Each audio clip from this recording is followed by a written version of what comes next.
Bueno, entonces, el motivo del conversatorio que aceptaron muy amablemente Olman, Juan Carlos y Ronald de participar era pues un poco para eh, darle seguimiento a la conversación que habíamos empezado desde el lunes, que hemos, digamos, el lunes y el martes hicimos sesiones de trabajo para dos temas específicos.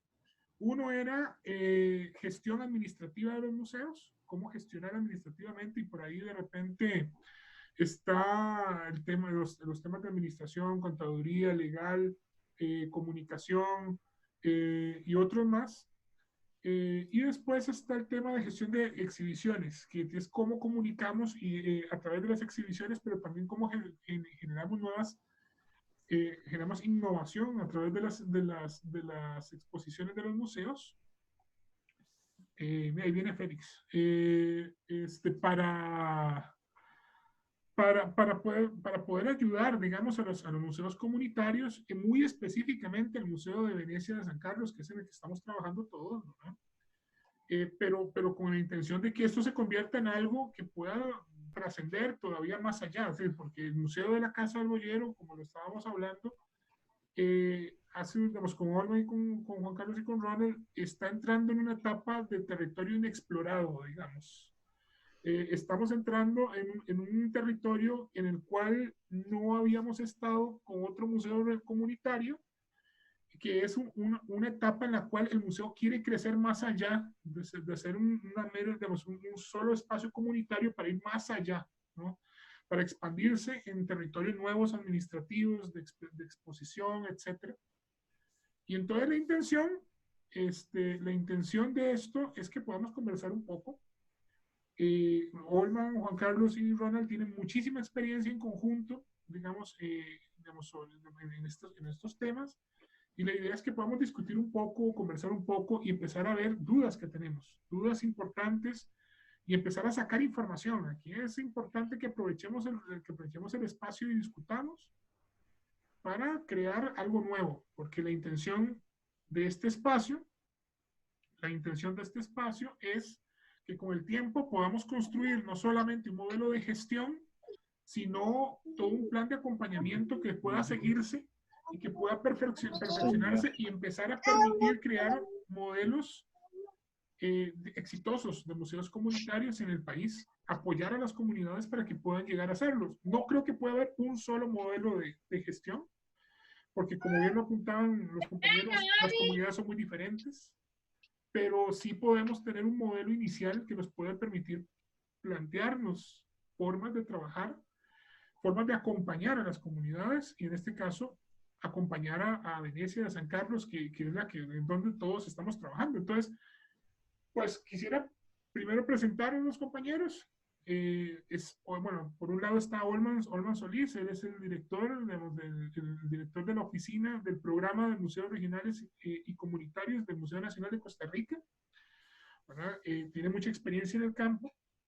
Está Juan Carlos Calleja, ¿verdad? Que es diseñador de la misma oficina, pero que también está encargado de darle seguimiento a varias comunidades, y tiene mucha experiencia también en campo, ¿verdad? Nos puede ayudar muchísimo, no solamente en términos de exposición, sino en términos de comunicación y en términos de lo que es trabajar con las comunidades. Y está Ronald Martínez, ¿verdad? Quien es también miembro de la oficina del programa, quien tiene también muchísima experiencia asesorando y acompañando comunidades del sur del país. El Museo de Boruca, el Museo de Curret, ha viajado y ha obtenido interesante información y experiencias de museos en México y otros lugares, ¿verdad? Entonces, creo que podemos disfrutar mucho o sacar mucha información de acá. Entonces, voy a dejar que ellos se presenten primero para que nos hablen un poco de esto y un poco más introductorio de esto, y después tal vez que podamos ver en orden por ahí de repente eh, si hay, digamos, que puede ir saliendo de la conversación. Si alguno tiene ganas, digamos, de hablar, digamos, pueden hablar en cualquier momento, nada más avísenme en el chat, cualquier cosa, para tener un orden, por aquello de que no hablemos todos al mismo tiempo y entonces no, nos estorbemos todos, ¿verdad?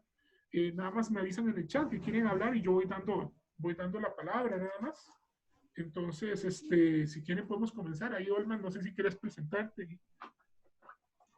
Bueno, buenas tardes. Un gusto de compartir con ustedes este espacio. Me alegra mucho ver a Félix, a don Félix. Bastante tiempo de no ir por allá y menos con esta situación, ¿verdad? Soy antropólogo, arqueólogo, museólogo. Un poco de buena experiencia he tenido, pero sí considero que todo esto es una escuela, en todo momento se aprende. Ustedes que están trabajando con las comunidades saben que las comunidades enseñan muchísimo, que la realidad es otra cosa, lo que a uno le enseñan en las aulas. Y por el otro lado, supongo y me imagino que han vivido que los museos ya no son lo que uno tradicionalmente cree que son, ¿verdad? Que son espacios nada más de exhibición y resguardo de patrimonio cultural, bienes culturales, patrimoniales, sino que va más allá, ¿verdad? Que la misma comunidad son fundamentales para darle vida a un proyecto de este tipo y que la experiencia, el conocimiento, la dinámica de las comunidades son tan importantes para el mismo quehacer del museo como el museo para la misma actividad de la sociedad. Nosotros, bueno, en este momento somos solo tres compañeros que estamos trabajando en el programa. Yo estoy a cargo desde hace 15 años, 16 años de tener a cargo el programa Museos Regionales. De todo he visto en cuanto a intereses, no solo comunales, sino también municipales. Hemos encontrado institucionales desde la Cruz Roja, el Ministerio de Salud. Ahora, hace poco tuve una reunión para el hospital psiquiátrico. Qué sé yo, hay mucha intención de muchas personas que se interesan por entenderse a sí mismos, por conocer su pasado, su presente y darlo a conocer a los demás. Eso es muy importante en cuanto a lo que siempre hemos encontrado con todas estas comunidades. Los demás compañeros, pues ahora se presentan, fueron incorporándose poco a poco y han retroalimentado mucho el proceso de lo que somos y lo que queremos ser. Y en realidad queremos ser mucho, ¿verdad? Pero entre tres personas nos cuesta bastante. Originalmente éramos una oficina de 7 personas y poco a poco se nos han ido extraviando en el camino algunas de las plazas y sí nos ha hecho mucha falta. Nosotros somos la herencia de una dirección general de museos que existió por más de 20 años, entre los años 80, empezando los 70, 80 y llegó a su fin en el 1999 con un decreto que suspendió su quehacer y trasladó las funciones al Museo Nacional. Y pues 4 años después nacimos nosotros con la intención de, por un lado, aprender, porque ninguno éramos formados en museología, no teníamos nada más que la experiencia de cualquier otra persona que ha visitado museos. Y ver también y analizar un poco también lo que pasó en esos 20 años de la Dirección General de Museos, para ver si nosotros aprendíamos de eso y podíamos modificar sus fallas y aprovechar sus buenas experiencias. No sé, compañeros, presentes en ustedes, Ronald, que tiene bastante experiencia, y Juan Carlos, bueno, ellos sabrán, les explicarán un poco de su quehacer también. Compañeros.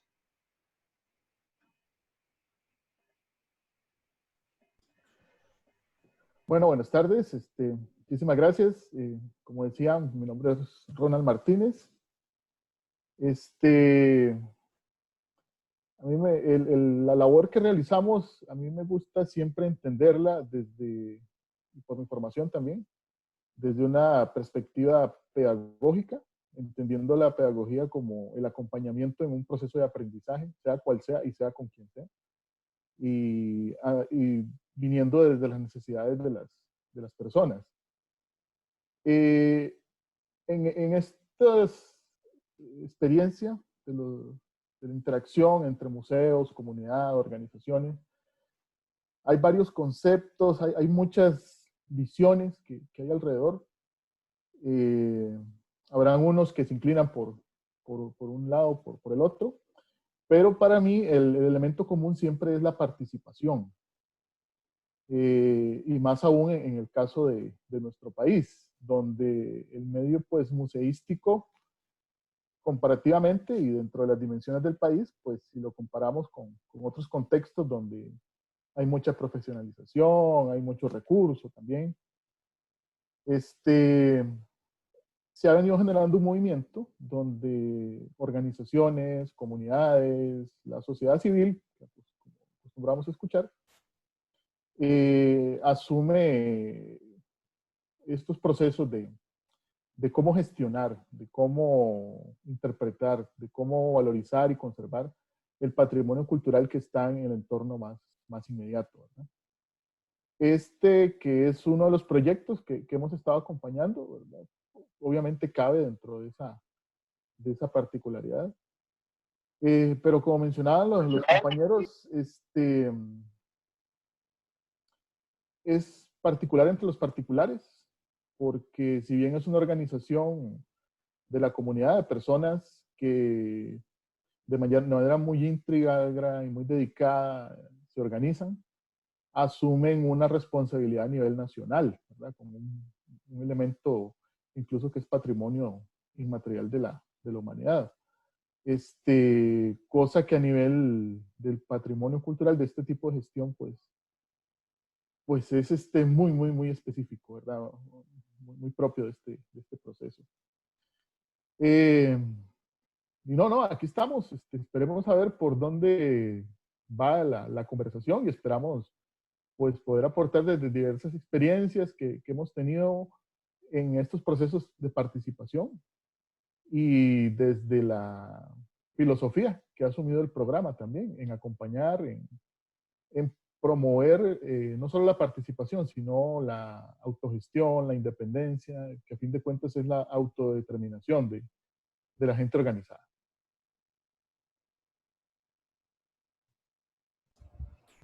Bueno, hola, yo ya creo que del grupo habrán como 2 o 3 que no conozco, pero hola de nuevo en medio de la pandemia y hay una que otra vez que nos hemos visto en estos últimos meses.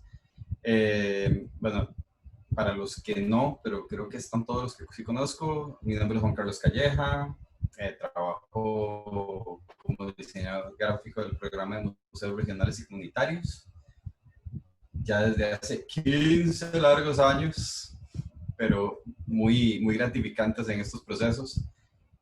Más que hacer una presentación, realmente lo que me gustaría es agradecerles a todos por el trabajo tan arduo que están haciendo, por todo lo que han planteado, por todos los proyectos exitosos, grandes y chiquitos, que han ido saliendo desde que se inició con todo esto en septiembre del año pasado. Me da mucho gusto que Pablo, o realmente no supe si fue que ustedes lo pidieron o si fue que Pablo solicitó la reunión con todos, pero me da mucho gusto que conozcan a mis otros 2 compañeros, pues que no habían tenido, yo creo que el placer de conocerlos va a ser bastante enriquecedor para ustedes conversar con ellos también. Ya de mí pues conocen mucho, entonces démosle bimba. Ok. Yo creo que lo primero que entraría acá, bueno, a menos que alguien tenga alguna cosa específica que quieran empezar como por comentar en términos del proyecto de trabajo que están haciendo. Acuérdense que están trabajando, que cada uno de ustedes está trabajando elementos de relacionados al tema de gestión. Y puede ser que se les haya ocurrido alguna pregunta específica. La pueden hacer en cualquier momento. Si alguno quiere hacer alguna pregunta en este momento o algún comentario, lo puede hacer. Y si no, lo que podemos hacer es que le puedo preguntar a alguno de ustedes cómo van en términos de cómo han ido desarrollando el trabajo para ver si eso da pie a que podamos conversar sobre algunos temas específicos, ¿verdad? ¿Alguno quiere preguntar alguna cosa o comentar algo antes de que proceda de esa forma? No. Ok. Bueno, así, José Adelio. Sí, hola, ahí me disculpan por conectarme tarde, estaba con algunos problemas de conexión. Bueno, hola Juanca, a los compañeros del TCU y a las compañeras del museo. Quería preguntarles a ustedes desde su experiencia, bueno, contarles un poco lo que estamos trabajando. En este momento hay, Roger y yo, que somos estudiantes de comunicación, estamos trabajando en hacer un tipo manual de gestión de la comunicación desde diversas áreas y lo más integral posible, digamos, para el museo. Entonces quería ver si ustedes nos podían contar un poquitito de otros proyectos museísticos y otros museos regionales, cómo trabajan esa parte de la comunicación, no solamente, digamos, la divulgación del trabajo que hacen, sino de la construcción de esa relación con sus audiencias, del trabajo de relaciones públicas, del trabajo en redes. Si ustedes nos podrían contar un poquitito así en términos generales.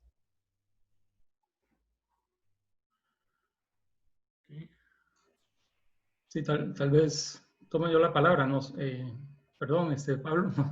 Sí, claro. Pero sí, hay algo interesante que nosotros, de hecho, hablamos hace poco con Pablo un poco preparando de qué íbamos a hablar y qué no.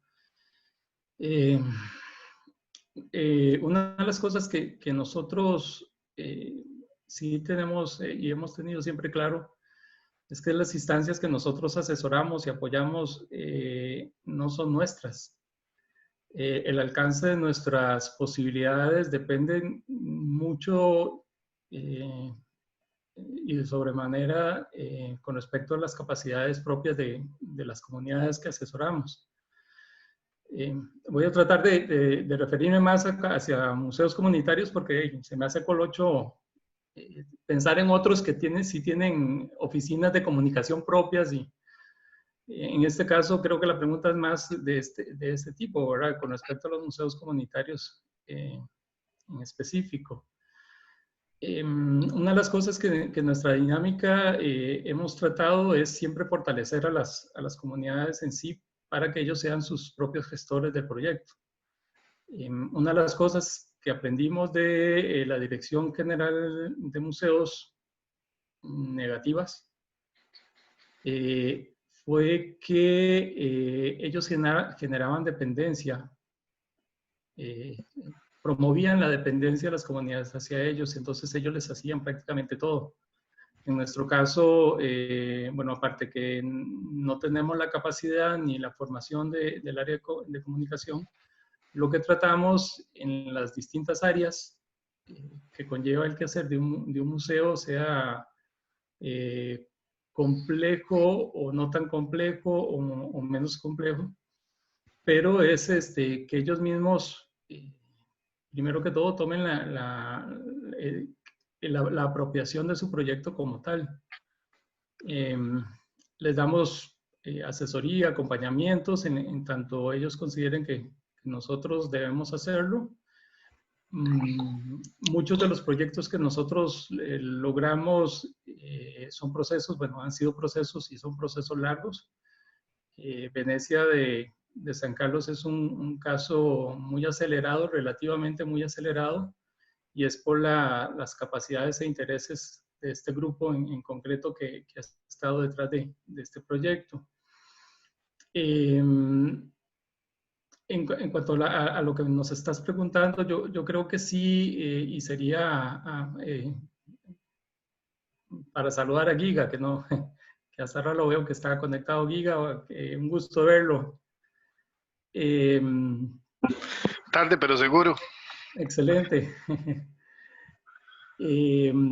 Lo que sí procuramos es que sean ellos mismos los que lleven sus propias iniciativas y que absorben los mismos recursos que la comunidad tiene, ¿verdad? Si hay especialistas, magnífico; si no, pues tratar de darles las herramientas para que ellos mismos lleven a cabo sus proyectos. Nosotros en lo particular sí analizamos, y analizando un poco nuestra experiencia, han sido pocos los proyectos que han llegado a un nivel tan complejo. Bueno, hay complejos, y ahora Ronald les puede hablar muy bien de Boruca, de Curvé y San Vicente, que son los proyectos más fuertes que hemos tenido, en donde ellos mismos han establecido sus propias estrategias, con una serie de líneas o de acompañamientos, o inclusive de algunos consultores que hemos logrado contratar. Hemos logrado generar programas propios, programas educativos, por ejemplo, que ellos llevan a cabo, y bueno, prueba está, y nosotros siempre entre el programa comentamos, y nos alegra mucho, por ejemplo, de que de repente nos enteramos de que el proyecto y la junta directiva del Museo de la Casa del Boyero, en sus propias plataformas ya tienen y anuncian actividades muy interesantes, y más bien a veces nos sentimos celosos porque no nos invitan, pero pero son personas que, a pesar de que en la mayoría de los casos no tienen una profesionalización, realmente ellos son los profesionales, son los expertos en los temas, y ellos son los que buscan recursos dentro de la misma comunidad para desarrollar sus estrategias de comunicación. Les decía, Juan Carlos y Ronald tienen experiencias interesantes que también les pueden comentar al respecto, pero más que todo de mi parte, tratando de responder a lo que nos preguntas, nosotros no nos apropiamos del proceso, sino tratamos de dar asesoría y acompañamiento para que ellos por sí solos desarrollen sus estrategias, básicamente tratando de que no generar esa dependencia que existió en su momento con la Dirección General de Museos, que de hecho cuando esta Dirección General de Museos cerró, empezaron los museos a cerrar porque no tenían la forma ni la estrategia para continuar su proceso museístico. Ronald, Juan Carlos, les cedo la palabra. Bueno, de repente nada más como para complementar ahí eso, parte de las cosas más chivas del trabajo nuestro es justamente el hecho de que en la variedad reside todo el gusto, ¿verdad? Son tan distintos los proyectos que nos vamos encontrando, que bueno, a pesar de que hay formas de hacer las cosas, sí hay ciertos lineamientos, ¿verdad? Que hemos aprendido que se repiten en todo, ¿verdad? O sea, son procesos, pero como todas las comunidades son distintas, intereses distintos, también nosotros nos toca aprender y reinventar procesos para ver cómo se hace una misma capacitación que hemos aplicado en otros lados de forma diferente en esta nueva comunidad que es pues, completamente distinta a otras, ¿verdad?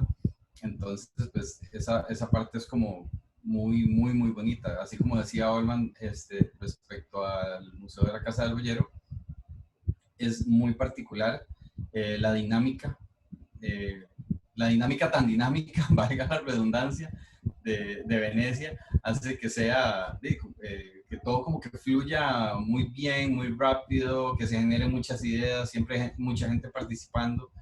No es lo mismo en otros lugares en los que hemos estado, y no porque no exista esa capacidad en la gente, simplemente a veces es menos gente, a veces pues las condiciones también hacen que todo se mueva un poco más lento, pero es parte de esas diferencias bonitas en las cuales uno aprende todo el tiempo. Ronald. Bueno, yo creo que, bueno, no solo en el tema o en la especialidad de comunicación, ¿verdad? Una gran riqueza de este grupo es las diversas disciplinas, ¿verdad? Que están aportando a la organización de la Casa del Boyero. Y por eso les mencionaba ahora de entrada el tema de la participación, porque la participación de los integrantes de las organizaciones es la que va pues promoviendo el fortalecimiento de esa misma. Y cuando hablamos de participación es cuando uno está haciendo cosas. Participar es hacer algo, es hacerlo uno. Por eso hay un autor que dice que se puede aprender a participar en el proceso de estar haciendo uno las cosas. Entonces, aquí lo más interesante, pues, sería que en el caso de ustedes, bueno, escuchando a Pablo, ¿verdad? Hay una serie de productos muy valiosos, están poniendo un empeño muy grande en desarrollarlos. Y ahí tenemos una gran oportunidad. Porque entonces la junta directiva o la asociación en su completo puede no solo, como quien dice, sentarse a ver cómo lo hacen ustedes, sino en la medida de lo posible irlo haciendo con ustedes o irlos, no solo viéndolos hacer, sino conociendo el proceso de cómo se hace cada producto. No solo lo que hablaba el compañero del área de comunicación, sino de diversos productos que ustedes ya tienen y que ya incluso están hasta ya avanzados o finalizados. Porque entonces eso fortalece la gestión de la asociación, en el sentido de que a futuro ellos no quedan solo con la herramienta hecha, que ustedes le pueden entregar dentro de las horas que van a realizar desde el TCU, sino que la asociación tiene la oportunidad de ir apropiándose de esas herramientas. Porque a fin de cuentas la participación lo que genera son esas apropiaciones. Y al apropiarse, vamos hacia la autonomía. En el caso de otros proyectos, esto resulta como más, podemos decir, como una sola ruta, tal vez. Porque en las prácticas de los museos comunitarios, generalmente, el discurso o el patrimonio o la historia o la memoria que se maneja es la de la misma comunidad, la que no sale de los límites de la comunidad, donde la misma comunidad los identifica esos límites, porque vienen de un proceso de incluso hasta negación de la existencia de la comunidad, de su memoria, ¿verdad? Por ejemplo, en el caso de las comunidades indígenas. En este caso, por eso les decía, lo rico que hay de este proceso es que es una agrupación de carácter local, asumiendo la gestión de un recurso a nivel nacional e incluso a nivel mundial por la declaratoria. Entonces, tenemos que ver cómo podemos construir ese proceso de participación de manera de que ustedes no sientan que le están haciendo un producto, unos entregables, por así decir, ni que la asociación sienta que los está viendo hacer a ustedes, sino que en el proceso estamos colaborando, estamos aprendiendo, nos estamos acompañando. El acompañarse también tiene que ver con eso. Y tal vez, sí volviendo a la pregunta propiamente del tema de la comunicación, siempre es importante, o tal vez creo que eso desde las ciencias de la comunicación también podría estar más que claro. Desde la visión de quién estoy hablando y qué es lo que necesito comunicar y cómo comunicarlo. Porque si solo comunico para el de afuera, puede ser que ni siquiera entendí o me apropié de lo que quería comunicar. Siempre el nombrar algo, el crear un discurso, nos vuelve parte de una realidad, de una interacción. Entonces aquí tenemos otra oportunidad para que la misma asociación, dentro de ellos e incluso con los otros aliados o acompañantes de otras organizaciones e instituciones que tienen, podemos generar ese espacio de interacción, ¿no? Siento que esa es la gran oportunidad, ese es el gran reto, y ese es además del aporte de los productos que van saliendo, ¿verdad? Como el plan de comunicación, el que mencionaban por ahí, el de diseño web, que me recuerdo ahorita, podamos también salir con aprendizajes. Y creo que, y con fortalecimiento, que es al final lo que más le va a servir a la asociación, ¿verdad? El quedar fortalecida para seguir impulsando este tipo de ir viendo cómo ser creativo en la solución de necesidades. Por ahí lo dejo ahorita. No sé.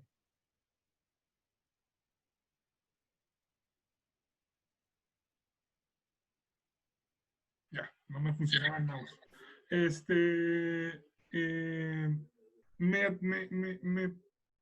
Me planteo en ese sentido que podríamos decir que no, entre los museos comunitarios no se han construido o no existen, de hecho, planes de comunicación propiamente construidos, digamos. No, sí los hay. Okay. De hecho, la Red de Museos Comunitarios de América tiene una comisión de comunicaciones que funciona a nivel internacional. Hay miembros de varios países. Pero los museos afiliados a esa red manejan, como quien dice, el concepto más estricto de museo comunitario, ¿verdad? Aquel concepto que dice que, de hecho, para afiliarse hay que demostrar que la organización del museo responde a la organización comunitaria. O sea, que organización de museo y organización de comunidad son lo mismo. Y que, como les decía, ¿verdad? Los límites de interpretación y de gestión no salen de la comunidad. La memoria del pueblo Boruca, la memoria del pueblo Boruca de Rey Currey, la memoria del pasado artesanal de San Vicente de Nicoya. Ese son el patrimonio muy puntual. Hay otras visiones de museo comunitario que tienden a agregar y quitar otras cosas, pero la red sí tiene esa experiencia, ¿verdad? Hay un sitio web, ¿verdad? museoscomunitarios.org, se emite un boletín y precisamente la visión que ha tenido esta comisión y el consejo directivo de la red es capacitar para que en cada museo haya algunas personas que estén generando pequeños productos, pequeñas notas, informaciones de que hicimos tal actividad, hicimos tal feria, inauguramos esta exhibición, estamos en este proyecto, pero que siempre sean redactados por las mismas personas dentro de la organización, ¿verdad? Que es un poco lo que... Disculpadme, una cosa en ese sentido. Ok, ya te doy la palabra, Juanca. Nada más es una pregunta que me suena. Esa visión específica de la comunicación que tiene que ver con el museo comunitario, con esa visión un poco más restringida a la comunidad, hacia adentro, ¿implicaría de alguna manera que no se pueden construir estructuras adicionales o que no, digamos, como que traer gente de afuera para que maneje cosas? Porque tiene que ser la comunidad la que maneje absolutamente todo el quehacer, digamos, de la producción y demás.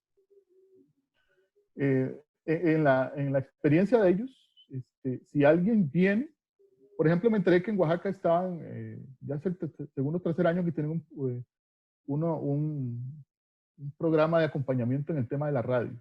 Hay muchas radios comunitarias en varias de las comunidades. Estas radios están en manos de la gente de la comunidad. Entonces, incluso estuvo llegando de gente de Estados Unidos, de Canadá, estudiantes de radio, de comunicación, que estaban por lapsos dentro del proyecto que se daba, pero ellos no llegaban a hacer la radio, sino que era interactuar y entre las dos partes empezar a hacer productos, de manera que cuando ellos se retiraran, esos programas quedaran funcionando, pero gestados por la misma gente que quedaba en la comunidad. Porque nada ganaban si llegaba el experto en radio, hacía los programas y cuando se iba, nadie aprendió a hacerlo y la radio seguía ahí subutilizada, que fue parte de lo que el proyecto justificó, ¿verdad? Que se lograra de esa forma. Interesante. Primero le voy a dar a Juanca porque lo había pedido después Olman, ¿verdad? No, nada más quería mencionar que dentro de todo esto, o sea, sobre la parte de comunicar actividades, de presentarse como espacios museísticos y demás, también es algo que viene ahora la plataforma Confluencias, que es otro de los proyectos con los que estamos trabajando, la parte web, que bueno, algunos ya la habían visto y conocen, cada espacio va a tener ahí la posibilidad de tener como una ficha de información con todas las cosas básicas, enlaces a su página oficial, enlaces a sus redes sociales, va a poder tener actividades en una agenda común, en un espacio de noticias, foros y demás. Está también la red social Confluencias, que bueno, esa todavía no se ha lanzado, pero viene a ser algo un poco más suelto que la parte de comunidad Confluencias, ¿verdad? Entonces, sencillamente como para dejar eso ahí sobre la mesa de que existe, vienen dos plataformas que van a apoyar esa parte de comunicación a muchos de los espacios, pues que no están, que por sus características no son parte de la red de museos comunitarios de América, pero que pueden tener un espacio ahí porque tal vez no tienen página web o capacidad para tenerla, hacerla, contratarla o lo que sea, ¿verdad? Ok, Goldman. Y tal vez aquí un poco aclarar el concepto de museo comunitario. Bueno, el caso del Museo de la Casa del Boyero cabe dentro de varias categorías, ¿no? No solo dentro del museo comunitario porque es gestionado y originado desde una comunidad, pero tiene otras características. Por ejemplo, es un museo nacional. Es una característica importante que trasciende a otro tipo de instancia. Es un museo temático específico que es sobre el boyero y la carreta. Y podríamos hablar inclusive a nivel de profesiones. Puede ser un museo histórico, puede ser un museo antropológico, puede ser... O sea, va más allá de simplemente considerarlo como un museo comunitario. Los museos que nosotros hemos trabajado más de tipo comunitario es más una naturaleza más cerrada, más de lo propio hacia lo propio, que es la comunidad en sí. En este caso, de los involucrados trascienden más a Venecia, San Carlos, y no es a nivel nacional, ¿verdad? A nivel del tema de boyero y carreta, existen muchas asociaciones en el país y todas en algún momento tendrán que estar relacionadas con el tema, ¿verdad? Porque son portadores del conocimiento igual que los compañeros y compañeras de Venecia. En ese sentido, la naturaleza que, de hecho, una de las cosas que hablábamos, Pablo, en este caso de Venecia, es que realmente es un museo, o va a ser un museo muy complejo, que va poco a poco desarrollándose. Yo te mencionaba un poco la historia del Museo Nacional, empezó con una persona, y ahora somos 116 personas las que estamos en esa institución, y tenemos 35 años, ya ni sé cuántos años son los que tenemos, pero ellos están en un proceso, realmente ellos van muy acelerados en el proceso. Yo creo que es importante tener claro ese concepto de museo, en este caso de Venecia, San Carlos, que trasciende más que un museo comunitario, es un museo nacional, y es importante y es temático y es muy amplio, muy amplio. No podemos restringirlo a un desarrollo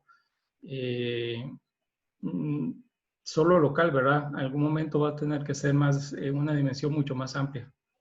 Sí. Básicamente. Ahí tal vez me interesaría mucho que José Adelio, Roger y Graciela, tal vez en este momento, alguno de los tres que quisiera tomar la palabra, nos expusiera tal vez un poco o nos explicara un poco cuál es el concepto que tendrían ellos para el desarrollo de ese modelo, porque ellos tienen ideas muy interesantes, pues me gustaría que ustedes escucharan un poco eso y que la comunidad escuchara un poco eso para afrontar un poco y ver si creamos alguna discusión en ese sentido. No sé si alguno de los tres quiere tomar a José Adelio.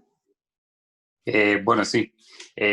Para contarles un poco, nosotros, bueno, específicamente en las últimas semanas hemos estado trabajando en primero hacer una parte diagnóstica y posteriormente implementar, digamos, o hacer una propuesta más bien de cómo, digamos, cómo se deberían abordar los procesos de comunicación en el museo. Entonces, la idea es no generar un plan estratégico que sea temporal, que sirva a ciertos objetivos específicos. Eso lo trabajaríamos más adelante, entendiendo que el proyecto del museo tiene distintas etapas y que para cada una de esas etapas se pueden ir trabajando planes estratégicos específicos, sino que ahorita lo que estamos tratando de proponer es identificar, bueno, vamos a ver, es una serie de pasos que va desde identificar y hacer una segmentación de públicos hasta va, digamos, a cómo debería ser el manejo en términos generales de redes sociales. Entonces, lo que estamos tratando es de crear un manual de cómo se entiende la comunicación en el museo, no solamente entendiéndola como nosotros, Museo Casa del Boyero, vamos a divulgar el trabajo que estamos haciendo y vamos a divulgar lo que queremos hacer, sino que tenga una participación mucho más activa. Dentro de lo que hemos estado investigando y dentro de lo que hemos estado leyendo es como en diferentes lugares del mundo los museos van teniendo una evolución a ser un poco más activos en ese proceso de posicionamiento, el no solamente, digamos, crear una imagen de marca o crear una serie de parámetros que sirvan para identificar a la institución, sino que la institución o el proyecto vaya y busque cuáles son esos públicos que le pueden ayudar a conseguir esos objetivos y cuáles son esas herramientas que se pueden ir utilizando y de qué forma tienen que ser utilizadas esas herramientas de acuerdo a los objetivos que tiene este proyecto específico, que es el Museo de la Casa del Boyero, pero también a los objetivos naturales que tiene un museo, que es la conservación del patrimonio, que es la difusión del conocimiento, que es la investigación. Entonces sí, por ahí va el trabajo de nosotros. Inicialmente iba orientado. Sí. Oh, ¿ibas a decir algo más, Adelio? No, dale. Oh, bueno, básicamente para apoyar lo que está diciendo Adelio, bueno, tanto Adelio como yo estudiamos comunicación y yo tengo la particularidad de que también pertenezco a la comunidad, soy de ahí, entonces me interesa aún más de lo que nos interesa a todos, ¿verdad? Que el proyecto salga bien. Y de cierta forma lo que queremos es primero definir, por decirlo así, el estilo y la forma en la que el museo va a comunicar, la identidad que el museo va a comunicar, cómo va a comunicar primero. Por eso primero queremos generar un modelo de comunicación. ¿Por qué? Porque no hacemos nada con generar una estrategia de comunicación para comunicar ciertos mensajes si primero el museo no tiene una identidad de sus formas de comunicar. Esa es la idea primero. Así que nuestra idea es por medio de un modelo de comunicación, definir esos parámetros de cómo comunica el Museo Casa del Boyero y posteriormente ya empezar a decir, bueno, en este inicio del proyecto ocupamos comunicar para atraer al público local, por ejemplo, entonces tomar medidas en ese sentido. Pero para empezar, queremos primero definir cuál es ese estilo. Y obviamente también a la hora de definir ese estilo, tenemos que tomar en cuenta, número uno, tomar en cuenta recursos realistas. No, por decirlo así, no volarnos, no pretender contratar 5 periodistas a tiempo completo, sino hacer un modelo realista. Y justo lo que decían ustedes, creo que es muy importante y recalco que nos lo hayan comentado, que es generar también un modelo que incluya a las personas de la comunidad para que éstas vayan aprendiendo también cómo comunicar y no necesiten de nosotros. Posiblemente yo siempre voy a estar interesado en el museo por el hecho de que sea de mi pueblo, pero eso no significa que yo siempre voy a estar disponible para ayudarles. Entonces, ellos también tienen que tener cierta autonomía en ese sentido y ese es parte de los objetivos de nosotros. Eso, desde luego, va a requerir que nosotros sepamos identificar, con la ayuda de la gente del museo, a identificar quiénes son las personas con más facilidad para comunicar de ahí. y a partir de esa facilidad nosotros ayudar, aprender mutuamente y apoyados en el modelo que pretendemos generar, empezar a nutrir esa identidad comunicativa del museo. Y otra cosa muy importante ahí es que, bueno, lo hemos hablado en las últimas semanas, y es que un plan estratégico, vamos a ver, tiene un objetivo generalmente específico. Puede ser el posicionamiento en redes, puede ser el mejoramiento de las relaciones públicas dentro de la comunidad, puede ser la mejora de las relaciones públicas con las instituciones relacionadas a los proyectos museísticos. Pero la idea de crear este modelo de comunicación es que la comunidad pueda, vamos a ver, la comunidad tenga, o el proyecto tenga siempre un documento y tenga siempre un respaldo de cómo se tiene que abordar la comunicación desde sus diversas áreas, sea quien sea que venga y sea como sea, o sea, cual sea la etapa del proyecto. En este modelo, digamos, de cómo gestionar la comunicación, la idea es que notes ciertos fundamentos y ciertos parámetros para, desde ahorita, que hay una página en Facebook, cómo darle el tratamiento a esa página, hasta más adelante cuando el proyecto sea un proyecto más consolidado, y si vienen profesionales y si viene gente de afuera y si viene otras personas que van a apoyar el proyecto en comunicación, que se trate siempre de mantener una unidad en el trabajo. Y creo que Juanca pidió la palabra. Sí, pero primero, antes de Juanca, Jessica pidió hace rato, levantó la mano. Entonces voy a dar un momentito a Jessica que hable y después le doy la palabra a Juanca. Hola, viera que no, fue sin querer. En realidad no tengo nada que aportar, gracias. Ok. Juanca. Ok, no, tal vez ahí, José y Roger, ahí o sea, fue como mucha información, entonces de repente si quedo como viendo por el tablo, me disculpan. Lo que me parece es de que ese modelo que ustedes quieren construir, ustedes son los comunicadores, ustedes son los profesionales y los que se están metiendo en esa jarana. Entonces, ya ustedes tienen conocimiento de cuáles son las herramientas que hasta el día de hoy el Museo de la Casa del Boyero ha utilizado. Ha utilizado una página de Facebook medianamente exitosa, me atrevo a decir, y medianamente es bueno, o sea, porque usualmente los perfiles de Facebook, cuando no tienen como cierta regularidad, no funciona, ¿verdad? Y esta página realmente, con todo de que no es como que está constantemente alimentando, mucha gente la sigue y mucha gente la ve. Eso por un lado. La forma en que se comunican las cosas a nivel de la Comunidad de Venecia, que no solo es el Facebook, tienen 700,000 chats, y yo creo que el más exitoso, Pablo no me deja mentir, debe ser el de la iglesia, ¿verdad? El de todas las actividades de la iglesia, y los comunicados de la iglesia, ya sabemos de que por ahí también. Para no seguir patinando en eso, creo que ustedes tienen que identificar cuáles son los canales más exitosos hasta el momento, y como profesionales ver cómo pueden potenciar esos canales que ya existen, pero además hacer recomendaciones de qué otros podrían utilizar o cómo mejorar los que ya existen, ¿verdad? El hecho, digamos, de querer conocer cómo funcionan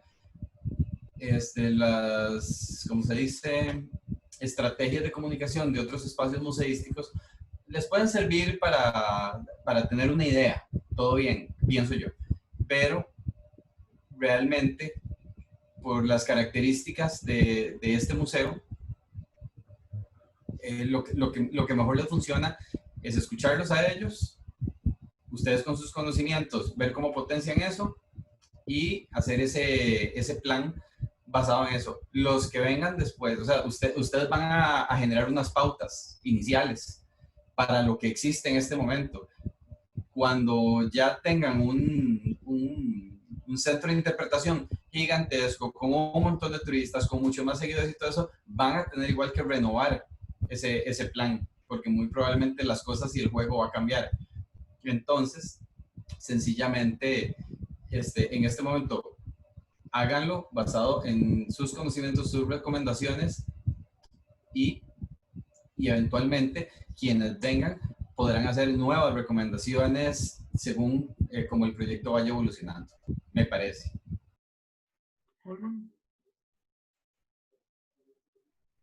Sí, sí, estoy muy de acuerdo con lo que señala Juan Carlos.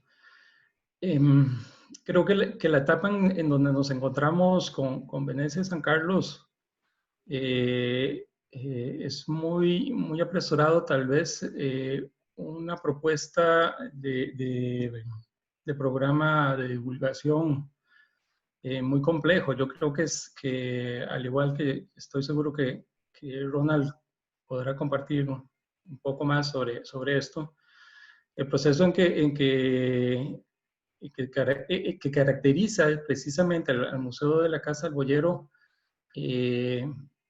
es importante, es la comunicación más a nivel interno, ¿verdad? Si en algún momento tienen la posibilidad de participar en alguna de las actividades donde ellos están comunicando a la sociedad, a los demás, mostrarán un grado de satisfacción de hacerlo ellos mismos.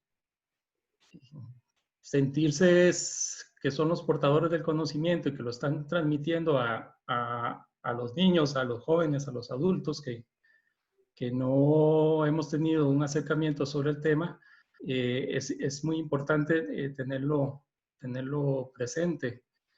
Sí hay un elemento que también me llamó mucha atención, lo que decía José Adelio, es con respecto al concepto de museo, que sí hay que tratar de buscar uno un poquito más actualizado, en tanto ya los museos no son solo eso, llevan más allá, y este caso en particular, el Museo de la Casa del Boyero, el de Boruca, el de Curré, el de San Vicente, son un ejemplo de que no solo se interesan por conservar el patrimonio, investigarlo y transmitir información, sino es más allá de un papel más social. Y en ese sentido, tal vez hay que investigar un poco sobre el tema para poder dar una respuesta más atinada a la naturaleza de este museo que es muy particular y que en lo personal yo admiro mucho y siempre se los he dicho a los compañeros de Venecia, de que ellos tienen una gran claridad en cuanto a los procesos que están desarrollando. Hay muchas formas de comunicación, ellos participan, bueno, ya no se han vuelto a dar los expomuseos, pero ellos iban a los expomuseos, tienen una plataforma de Facebook, desarrollan los desfiles de carreta, participan de desfiles de carretas y representando a su museo como tal. Tienen una gran proyección a nivel de local y no es un proceso muy complejo lo que ellos están elaborando. Yo le mencionábamos y hablábamos un día, ¿cuándo fue? Con Pablo, o ayer, creo que hablamos.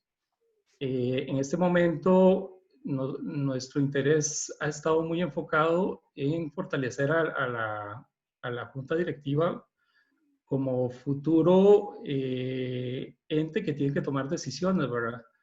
La parte ejecutiva en su momento tendrá que ser solucionada de una u otra forma, contratando personal, no, buscando alianzas, etcétera, etcétera, pero ellos en este momento su enfoque es más hasta en ver cómo todos esos procesos que van a venir detrás. En este momento, qué sé yo, estamos hablando de comunicación, pero todavía no hemos hablado de colecciones. Es un elemento muy importante definir para la naturaleza de este museo. Todavía estamos hablando del espacio físico, de las posibles ejes temáticos de la exhibición, etcétera, etcétera, ¿verdad? Es como, a lo que voy es que me parece muy bien que estén haciendo un acercamiento, un diagnóstico, una conversación con los portadores de ese conocimiento y los gestores de ese proyecto, pero En este momento yo siento que la gestión que debería ser a nivel de apoyo es en la comunicación interna del proyecto e inclusive un poco más allá hacia la misma comunidad, de cómo traer fuerzas vivas involucradas en los procesos de trabajo de un futuro museo que yo apostaría que nos va a sorprender en cuanto a dimensiones y naturaleza y alcances. Básicamente, Pablo. Uh-huh. No, yo creo que ellos sí tienen claro una cosa muy importante. Ellos tienen, y lo hemos discutido en varias ocasiones, los muchachos tienen muy claro que cualquier plan que se construya sobre el futuro, digamos, de la organización, la comunicación y demás, parte de los recursos con los que se cuenta en el momento en el que estamos, ¿verdad? Es decir, hay que ser realistas y eso creo que ellos lo tienen claro. El enfoque, la línea, es lo que probablemente es justamente lo que hay que definir, ¿verdad? Es decir, ellos quieren hacer una proyección de crecimiento basado en las intenciones del plan del Museo del Boyero, ¿verdad? O sea, el plan del Museo de la Casa del Boyero es grande. Y hay que tener, y aquí están Giga, Félix y Carmela, hay que ser muy realista en una cosa. Pedirle, por ejemplo, al INDER 600 millones de colones es ya un paso enorme hacia una profesionalización del museo. Y es solo la primera etapa, porque si todo sale bien, capaz que le podemos pedir renovación de presupuestos y terminamos gastando unos 2.000 millones, 2.400 millones en cuestión de 5 años, ¿verdad? O sea, que es una proyección enorme. Sí, ya eso incluye definitivamente ser realistas también en otra cosa, que es que la junta directiva no va a dar abasto con tanta cosa, ¿verdad? Es decir, es bastante trabajo lo que hay que hacer. Y en ese sentido conecta muy bien, por eso es que José Adelio y Roger tenían claro esta idea de cómo comunica el museo, ¿verdad? Y eso no implica necesariamente hacer un plan gigantesco o muy grande, sino pensar primero en la etapa en la que estamos, con lo que contamos y a partir de eso cómo podríamos empezar a crecer y proyectar. Y eso lo mismo funciona para la parte administrativa, que en este caso estamos conectando ya con la parte administrativa, ¿verdad? Que es muy importante. Y es algo que yo me pregunto. O sea, la junta directiva es un ente de dirección, pero y aquí yo me gustaría preguntarle a Giga que me diga para conocer un poco más de esa situación, y esto le va a ayudar mucho a los muchachos de administración, qué pasa con los otros miembros de la asociación. Es decir, los otros miembros de la asociación están conectados con trabajar y involucrarse, porque yo tuve acceso a un documento sobre el cual me basé, por cierto, para ser parte del trabajo del INDER, donde ellos decían que existen comités. Y eso me parecería maravilloso, o sea, me parecería maravilloso. Pero ¿cómo potenciar eso? Yo no sé si eso realmente existe o si los miembros de la asociación están dispuestos a, o cómo lo ve Giga, digamos, por ejemplo, porque eso me encantaría saberlo, digamos, porque le serviría mucho a los muchachos de administración. Y de paso, Kimberly, que se vaya preparando, porque ahorita le hacemos preguntas, ¿verdad? Giga, contanos. Bueno, buenas noches a todos. Esos comités son o grupos de apoyo, bueno, se habían hecho pensando a la hora de realizar actividades, bueno, tanto como, bueno, hay desfile y ferias que se han realizado ahí en el museo. Específicamente como pensando en el museo como tal, no, pero yo sé que hay, digamos, hay varios compañeros de ellos que en el momento que uno los ocupe y se conformen comisiones para el museo propiamente, sí estarían dispuestos a colaborar. Sí, porque es que eso me parece muy interesante, porque conecta con lo que decía Ronald, ¿verdad? Que al principio, cuando hablaba de la red de museos comunitarios de América, y decía de este enfoque de organización basado en la organización comunal. porque en mi opinión esa sería una solución interesante para las primeras etapas, que evidentemente eventualmente siempre habrá que contratar gente, ¿verdad? Porque eventualmente se van a ocupar especialistas para cosas y etcétera.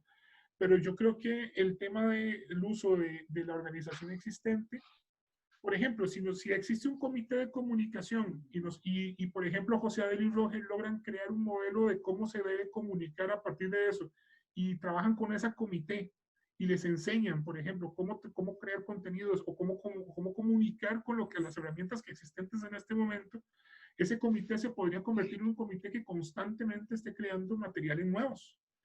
Que constantemente esté creando cosas nuevas. Igual, por ejemplo, si hay un comité diferente, digamos, de administración o un comité de no sé qué, digamos, crear esos comités podrían ser la solución para que de repente no se cargue tanto trabajo sobre la junta directiva y que haya procesos continuos y que la junta directiva se transforme en un fiscal.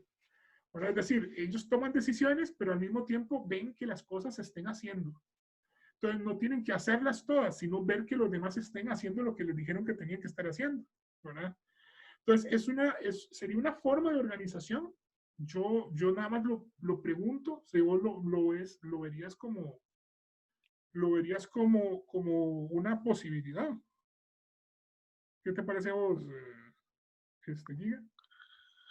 No, no, de hecho que sí se ha pensado así. De momento, digámosle, como es relativamente poco lo que tenemos, entonces siempre lo hemos visualizado casi que la junta directiva y uno que otro compañero más, pero ya dependiendo el volumen de gente que tenga uno y de ¿cómo le digo?, de objetos y turistas y demás, ahí lo puede ir uno valorando. Claro. No, eso me parece interesante porque ve que yo ahorita te doy la palabra, Graciela, porque yo sé que ya tengo apuntado aquí. Porque yo sé que, digamos, aquí muchos de los equipos que tal vez en algún momento no han comentado todavía, han pensado justamente en la necesidad de personas que se hagan cargo de. Por ejemplo, yo sé que Alejandro y María José han pensado en la necesidad, por ejemplo, de gente que se haga cargo, por ejemplo, de manejar los documentos, las carretas, que ver que las cosas estén bien, ¿verdad? Se están revisando y no necesariamente eso implica trabajo de 24 horas o de 8 horas por día, por ejemplo. Eso puede ser un trabajo intermitente, porque tal vez en algún momento no hay tanto trabajo ahora para hacer ciertas cosas, pero sí, por ejemplo, una rutina, ¿verdad? Una rutina que puede estar rotando entre los miembros de ese comité, ¿verdad? Y eso lo digo y aquí lanzo la idea y después Ronald también le voy a preguntar sobre esto, pero para que todos lo piensen en ese sentido, ¿verdad? Porque podría ser una solución. Sí, Graciela, ¿ibas a comentar? Sí, algo respecto a lo que estaban comentando, tal vez como para añadir, me parece que podría resultar algún tipo de comentario útil. Me parece que con respecto a esto, sí es bueno analizar la información de todos los museos regionales para pensarlo en un momento, si se va a hacer ese comité o en un momento futuro, ¿verdad?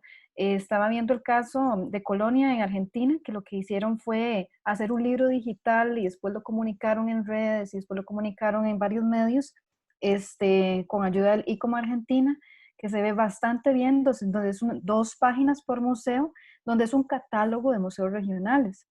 Es una forma muy sencilla de poder pues, pasar la información porque al fin y al cabo el problema más grande que tienen los museos regionales es la parte de, bueno, pues la de promoción inicial, que es que se conozca el museo. Entonces, por ese lado, esto es un producto que es digital, es fácil de realizar, o sea, es realizable en un periodo corto, menos de un trimestre probablemente se puede realizar para que se contemple, no tiene un costo de producción mayor que la compilación de la información de cada uno de los museos regionales con una foto respectiva, etcétera, y utilizando las plataformas ya existentes pues de los museos regionales, ¿verdad? Incluyendo la de los museos centrales, que son las más grandes, haciendo ese apoyo para que lo tengan también en consideración, porque eso llegaría a solventar un problema de los más grandes, que es el primero, que es que se llegue a conocer que la existencia de estos museos. Sí.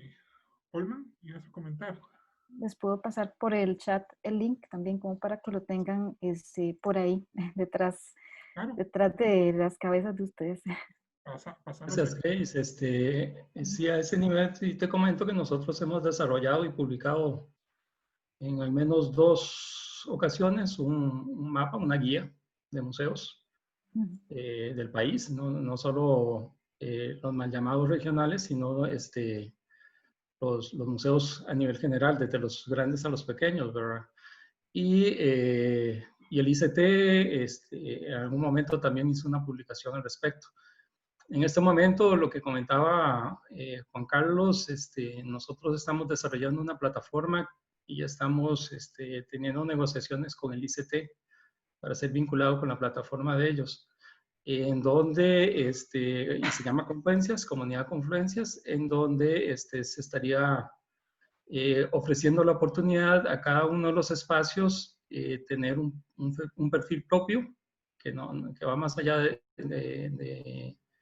de ubicación, que va, bueno, mapa, ya incluye descripciones, incluye servicios, incluye de contactos para poder, agendas de eventos, actividades, qué sé yo, para divulgar a ese respecto. Es un proyecto que tenemos desde el 2015 y esperamos que ya para septiembre, dependiendo de muchas cosas, que lograr hacer un relanzamiento, porque en el 2018 lo habíamos tratado de lanzar, pero tuvimos ahí unas dificultades técnicas en la cual no podíamos facilitar el acceso a los espacios museísticos para alimentar la información al respecto.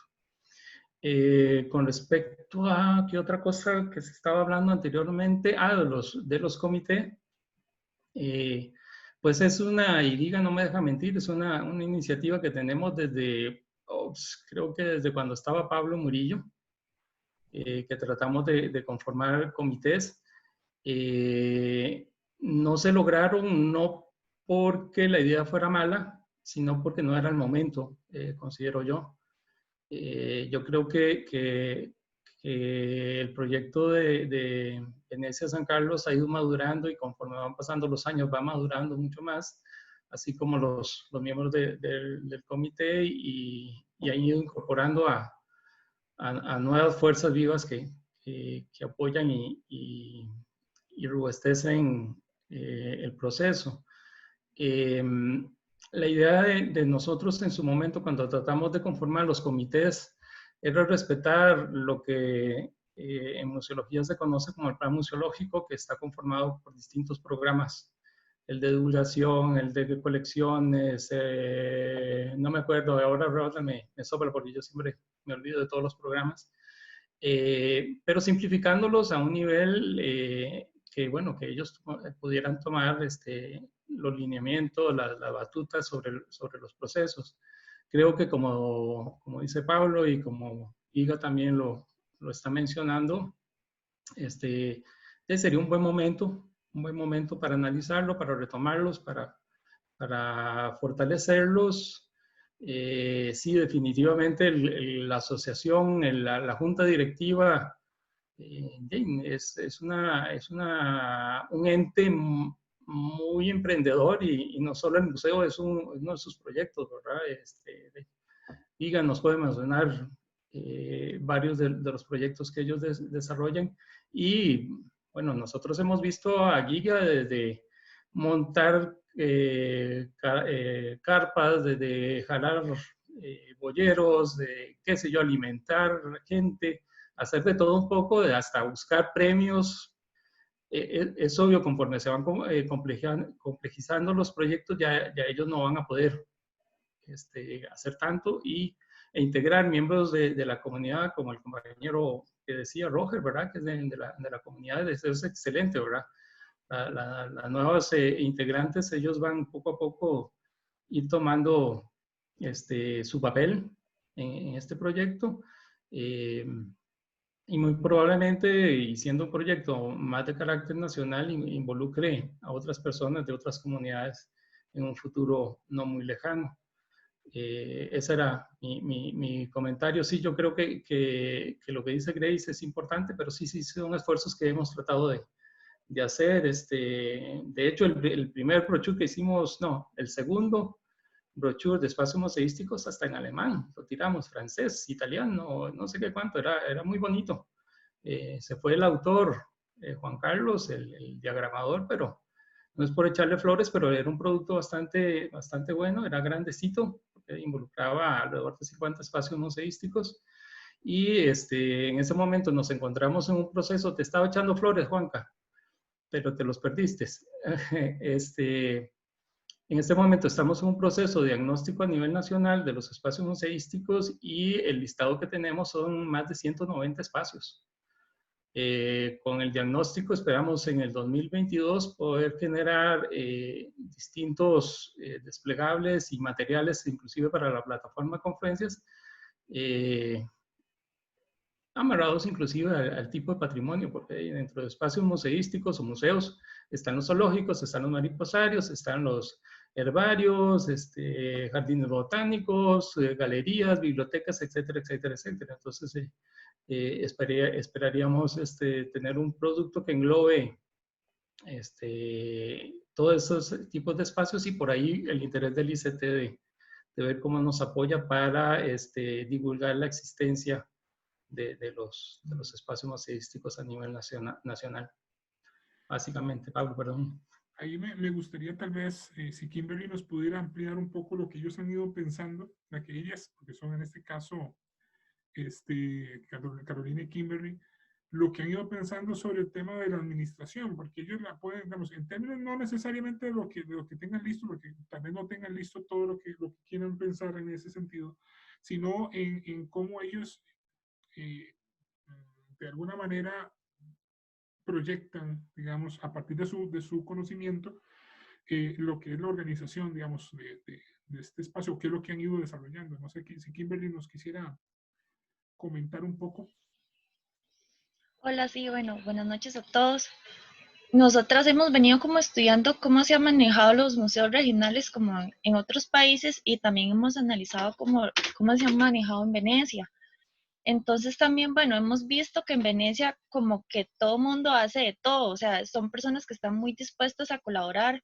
Incluso el año pasado hicimos como una actividad y se incorporaron otros miembros de la comunidad que tal vez no estaban como tan involucrados, pero sí se ve como esa disposición de otras personas a participar en lo que es el museo. Nosotros habíamos planteado, digamos, estudiamos que en muchos museos en otros lugares usaban un organigrama. Sin embargo, en Venecia vimos como que se podría más bien como determinar ciertas funciones o actividades que podrían ser en este momento prioridad, y no decirle solo a una persona como hágalo, sino asignar a un grupo de personas como para que lo hagan, y a estas personas que tengan la disposición de hacerlo, porque no es como decir usted haga esto y esto, sino que los voluntarios se hagan a cargo como de cumplir esas actividades que tal vez vemos como prioridad para que el museo crezca. Y también, bueno, posteriormente ya cuando ya existan más instalaciones y existan más actividades y de todo, ya se requiere la contratación, ahí sí poder hacer un organigrama. Pero ahí más o menos esa es como la idea que nosotras tenemos. A mí me parece interesante. El tema es justamente en este punto cómo determinar las actividades que son fundamentales. Porque en este caso es cuál sería el flujo del trabajo, digamos, dentro del museo. Y ese es un punto de partida para casi todos los equipos. Digamos, lo que estaba planteando Roger y Adelio, estaban planteando además, es la planeación estratégica de las actividades. Porque es qué es lo que hacemos, pero también qué es lo que queremos, a dónde queremos llegar. Porque hay una cosa que me parece muy importante. Yo se lo quería mencionar a la Junta en algún momento, pero bueno, evidentemente no he podido volver a ir, ¿verdad? Es que creo que tenemos que pasar de una forma de trabajar reactiva a una forma de trabajar proactiva. Es decir, hay una serie de trabajos que sí, que evidentemente nosotros hacemos estacionalmente, entonces vamos trabajando, conforme nos vamos activando, conforme son necesarias hacer estas cosas. Pero, por ejemplo, si hay trabajos que se planifican a futuro, digamos, se quiere llegar a eso, entonces tenemos que planificar, trabajar cierto tipo de cosas que se tienen que hacer en el tiempo y que tenemos que hacer porque tenemos que llegar ahí. Entonces, en ese sentido, hay un cierto nivel de proactividad que hay que trabajar desde la perspectiva de los museos y el Museo de la Casa del Boyero, que me parece que es muy importante que podamos hablar. Y me parece, en este sentido, lo que plantean Kimberly y Carolina, que es el trabajo desde las funciones y no desde el, digamos, no desde una persona encargada, sino desde las funciones y personas que lo trabajen, podría ser muy interesante. De hecho, podría ser una forma muy interesante de trabajar y se va, va ligado con esta propuesta que ya tenía la Casa Museo del Boyero. Y por ahí de repente también que se prepare Daniela para hacerle una pregunta, pero por ahora Olman te pidió la palabra. Perdón. Se nos congeló Olman. Pero en el caso de Venecia, yo sé que ustedes están conscientes porque ya lo han vivido en cuanto a la junta directiva, ¿verdad? De que desgraciadamente no son personas como generalmente son las juntas directivas, que puedan dedicarse 100% al proyecto. Yo creo, y comparto con la compañera Kimberly, pero yo creo que sí es, y lo hemos hablado en algún momento con Giga y con doña Carmen, y etcétera, que sí es el momento de que existiera por lo menos una persona que sea la ejecutora, ¿verdad? Que realmente esté 100% en el proyecto, ¿verdad? Porque de estas personas que están dentro del proyecto, que tienen todo el corazón metido dentro de este proyecto, no tienen capacidad para responder y darle continuidad en el ritmo que se quisiera, ¿verdad? También hacen y lo hacen bien, pero a su ritmo, a su velocidad, a sus posibilidades y pues sí, yo creo que en este momento hablar de una estructura organizativa es muy, muy complejo, pero sí debería haber como una persona que sea la ejecutora, la todóloga, todóloga. Claro, no, sí. yo creo que tenés razón. Yo creo que podríamos hacer un híbrido, ¿no? Podríamos sí. hacer una especie de un híbrido donde se activen las estructuras comunales a partir de comités, pero que tengamos una persona ejecutora que vea por ciertas cosas muy específicas. Y ahí de repente también Ana Belén después nos puede decir algo sobre esto, porque ella justamente está sufriendo en carne propia. Digamos, ahí me parecería muy interesante, antes de preguntarle a algunos de las compañeras y compañeros del equipo, algo que Ronald me había planteado en la reunión que tuvimos ayer, que es justamente el tema de las alianzas y la capacidad de las alianzas que puede surgir en función de que de repente el museo tiene una estructura y tiene unas labores, pero sabemos que por su estructura y por sus funciones tal vez no alcanza a llenar ciertas necesidades o ciertas cosas y necesita apoyo. Y entonces saber aprovechar las alianzas es fundamental. Yo no sé si Ronald quisiera entrarle a ese tema. Sí, de hecho, bueno, en la experiencia de este proyecto ya se han aprovechado diversas alianzas. Yo ponía el ejemplo la otra vez del plan arquitectónico, ¿verdad? Que al día de hoy ya tienen planos y que eso fue una alianza que se hizo también con una universidad y con el trabajo de un profesional. Entonces es un recurso que económicamente no generó una carga para la organización y se logró solventar una necesidad inmediata que había en ese momento, ¿verdad? Que fueron los planos. Y con eso aprovecho para dirigirme a la Junta o a la asociación, porque en todos estos procesos hay una gran oportunidad y es siempre el poder estar, en este caso, acompañando o no soltando, como quien dice, al aliado. En este caso que tenemos este cuerpo de profesionales, desde la comunicación, la administración, que son los que han intervenido hasta el momento.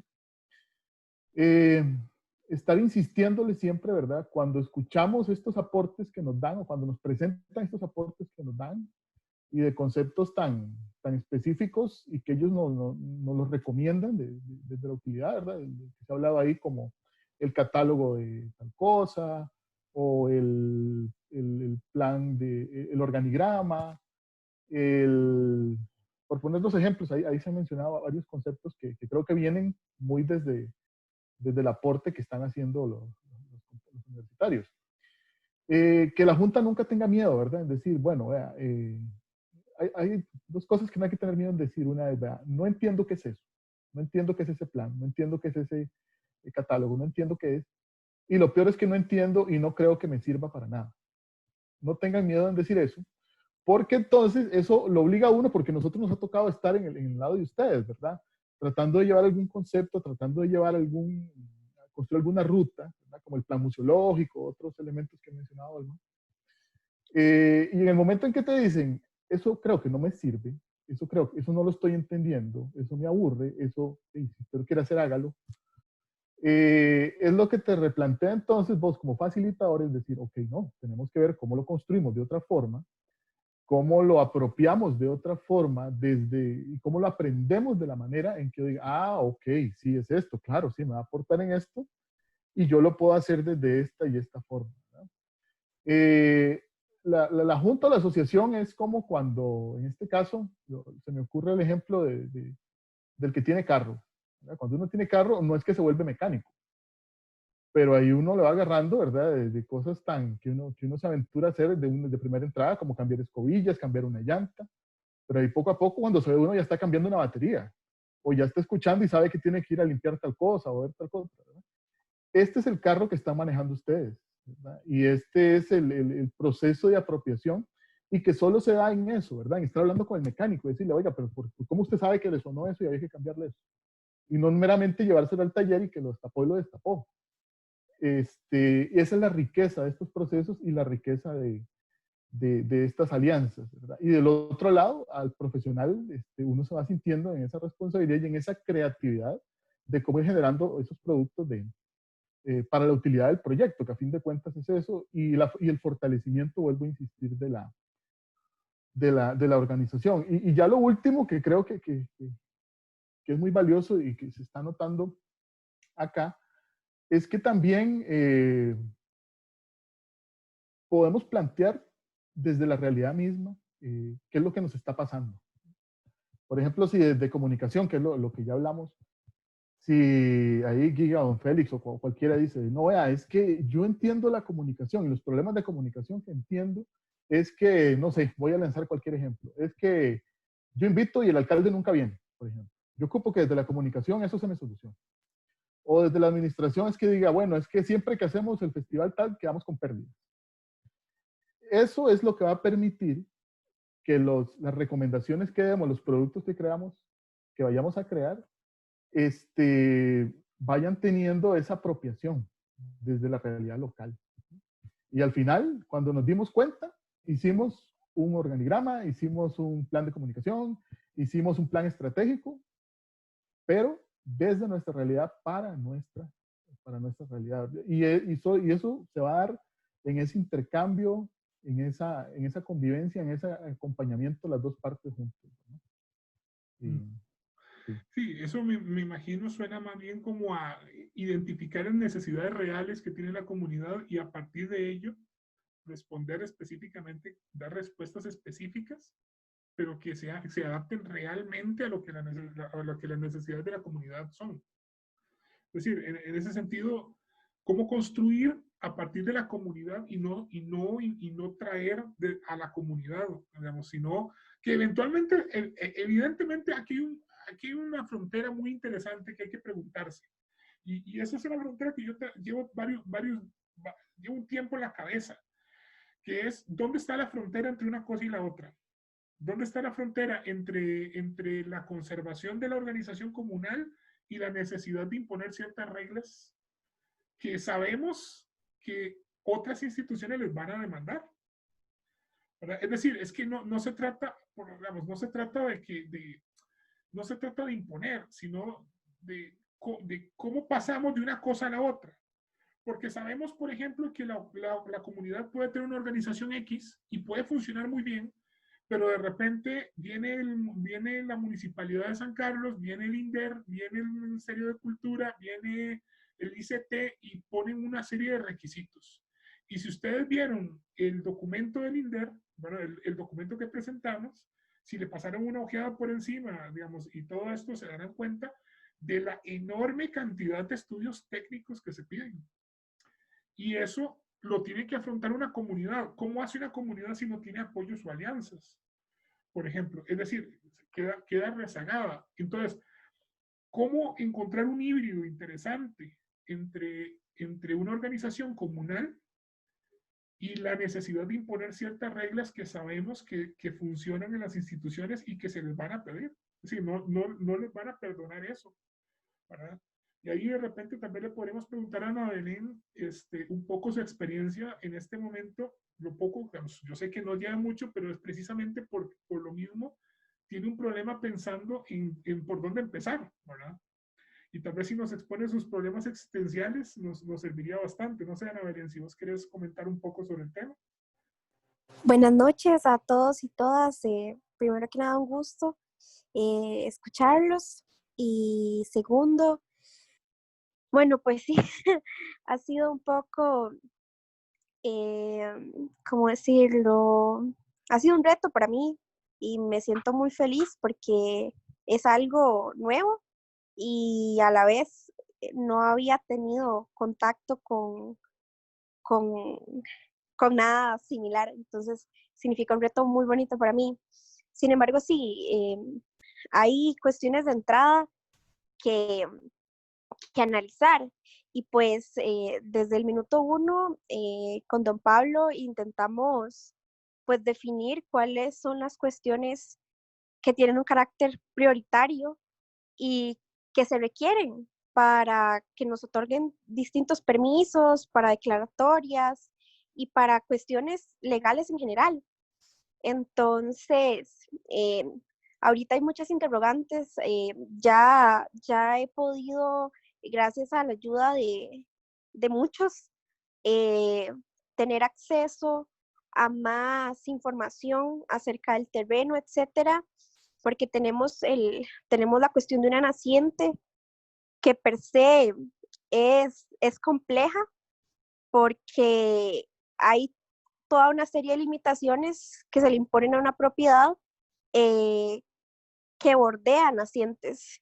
Entonces, ahorita, como le comentaba a don Pablo, desde hace mucho tiempo, para mí sería importante que no se tenga que llegar a hacer un estudio ambiental, sino más bien una declaración jurada, por lo menos en cuanto a la naciente, por ejemplo, porque es un ahorro de fondos y es un tema difícil de abordar, porque es decirle a la administración pública, justificarle la construcción ante normativa y ante dictámenes que ha emitido la administración siempre de prohibiciones en torno a las nacientes. Y es un poco frustrante porque yo sé que mucha gente tiene nacientes dentro de los terrenos y que la administración no se da cuenta, etcétera. Pero al hablar ya de un proyecto formal es importante tener los permisos, porque pues el irrespeto a un permiso puede involucrar que se haga incluso un derribo, sin importar el bien del que se esté tratando. Después de eso, para poder acceder a más fondos, también necesitamos algunas cosas. Nos dimos cuenta que la declaratoria de idoneidad de la Junta está vencida para el manejo de fondos públicos. Entonces, es una solicitud que tenemos que hacer. He estado recopilando toda la información posible para, en cuanto esté, pues hablar con la Junta y proceder con la solicitud correspondiente. Después de eso, a más a futuro, yo le decía a don Pablo que la vigencia de la Junta está hasta el año entrante, que eso es algo que se debería gestionar con anticipación para no permitir que la Junta se venza, porque ya sería un trámite más largo. Entonces, por ahí vamos más o menos más encaminados porque ya hemos podido recoger bastante información. También lo conversábamos en una reunión que tuvimos, me parece que hace 2 días, que hay cuestiones que nos gustaría abordar, sin embargo, se tiene presente que siempre hay que tener prioridad con cuestiones que son más urgentes. Y es el hecho de que yo les hablaba de que a mí me gustaría en algún momento poder, que pudiéramos coordinar quizá un tipo de prototipo de mapa o de guía que facilite el día de mañana, ya cuando probablemente nosotros no estemos dentro de la gestión, que ojalá y pues sí, pero no sabemos. Y sería, pues, como les comento, un documento con elementos básicos que pueda contener un futuro reglamento del museo, porque hay muchas cuestiones que, yo sé que es un pensamiento muy a futuro, pero hay muchas cuestiones que se tienen que analizar en cuanto a algo tan básico como el derecho de admisión al museo, toda una cuestión de política económica que tiene que estar, digamos, normada jurídicamente, etcétera. Quizá una serie de pequeños rasgos, sencillamente una lista para que las personas tengan el acceso y puedan guiarse a partir de ahí. Entonces yo le decía al profesor que tal vez sea un poco ambicioso, pero tal vez dejar unas ciertas herramientas en un documento formal para poder decir que si en algún momento la junta directiva necesita una respuesta acerca de X tema, que pueda recurrir a tal normativa o que pueda llamar a tal institución, etcétera, que yo sé que es algo más elaborado y etcétera, pero me gustaría que en algún momento se pudiera pues realizar si se dan las condiciones del caso. Y bueno, por mi parte, iría más o menos por ese rumbo. Y sí, no sé si tienen alguna consulta. Ujú. Y ¿vas a decir algo?